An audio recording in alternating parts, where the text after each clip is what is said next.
Tengok, satu tapak tangan ini dia pun sudah rasa. Ibu Ya, jari dia betul. dah gila. Kita buat ini position untuk menyiring, untuk urut berkaitan dengan masalah pinggang, punggung, peha, betis, tapak kaki untuk masalah sciatica. Ya. Nak belajar cara-cara urut seterusnya, komen nak dulu. Master jari 11 dan Kai Ching akan tunjukkan cara-cara urut seterusnya. Contoh, sekarang gunakan tapak tangan dulu. Tapak tangan, kita sapu krim, sudah sapu krim, gunakan tapak tangan, tekan ini. Tekan untuk tolak. Ini macam sudah kan?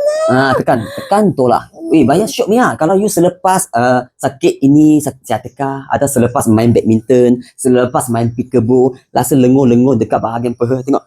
Banyak senang saja. You tolong husband ke, tolong isteri untuk gunakan tapak tangan, sapu minyak dan tolak. Dan urut. Kita buat macam ini. Sebab kaki tak ada tenaga, sebab sini ada masa tau. Kalau masa ini dia banyak keras, susah. So kita tolak, udah tu keras, kasih dia lembut. Kita gunakan ini panggil tapak tangan. Okey, selepas tapak tangan kita gunakan jari. Kita gunakan jari. Contoh ini sudah minyak, kita buat tadi. Ikut ini jari. Tekan atau tekan pusing. Tekan